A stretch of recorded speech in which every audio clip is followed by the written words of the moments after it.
Real estate ಹೂಡಿಕೆ ಮಾಡೋದಕ್ಕೆ ಮುಂಚೆ ನಾವೇನು ನೋಡಬೇಕು ಅಂದರೆ ನಿಮಗೆ ಲಿಕ್ವಿಡಿಟಿ ಇದೆಯಾ.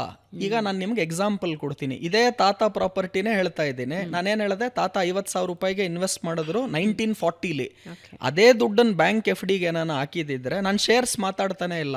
ಈಗ ತಾತ 50,000 ಶೇರ್ಗೆ ಹಾಕ್ಬಿಟ್ಟಿದ್ರೆ ಇವತ್ತು 500 ಕೋಟಿ ಆಗ್ಬಿಡ್ತಿತ್ತು. ಶೇರ್ಸ್ ಬೇಡ, ಬ್ಯಾಂಕ್ ಎಫ್ ಡಿಗೆ ಹಾಕಿದ್ದಿದ್ರು ಕೂಡ 7-8% ಬಡ್ಡಿ ದರವನ್ನು 50,000 ರೂಪಾಯಿ ಮೇಲೆ ನೀವು ಕ್ಯಾಲ್ಕುಲೇಟ್ ಮಾಡ್ತಾ ಬನ್ನಿ. ಎವ್ರಿ 7 ಇಯರ್ಸ್ ನಿಮ್ಮ ದುಡ್ಡು ಡಬಲ್ ಆಗುತ್ತೆ. ಸೊ ಅವ್ರು ಏನು 50,000 ಹೂಡಿಕೆ ಹಾಕಿದ್ರು 1940ಲಿ, 1940ಇಂದ 1947 7 ವರ್ಷಕ್ಕೆ ಡಬಲ್. 50,000 1 ಲಕ್ಷ ಆಗುತ್ತೆ. 1 ಲಕ್ಷ ಅಲ್ಲಿಂದ 7 ವರ್ಷಕ್ಕೆ ಡಬಲ್ 2 ಲಕ್ಷ ಆಗುತ್ತೆ. 2 ಲಕ್ಷ ಅಲ್ಲಿಂದ 7 ವರ್ಷಕ್ಕೆ 4 ಲಕ್ಷ. ಈ ಥರ ನೀವು ಕ್ಯಾಲ್ಕುಲೇಟ್ ಮಾಡ್ತಾ ಹೋದರೆ ಹತ್ತತ್ರ 40 ಕೋಟಿ ಬರುತ್ತೆ. ಸೊ ನಾನೇನು ಹೇಳಿದೆ, ಬ್ಯಾಂಕ್ ಎಫ್ ಡಿಗೆ ಹಾಕಿದ್ದಿದ್ರೆ 40 ಕೋಟಿ ಆಗ್ತಿತ್ತು. ಇವರು ರಿಯಲ್ ಎಸ್ಟೇಟ್ಗೆ ಹಾಕಿರೋದ್ರಿಂದ ಬರೀ 10 ಕೋಟಿ ಆಯಿತು 50,000 ಅಂದೆ. ಒಂದು. ಎರಡನೇದು ಲಿಕ್ವಿಡಿಟಿ ಫ್ಯಾಕ್ಟರ್ ಇಂಪಾರ್ಟೆಂಟು.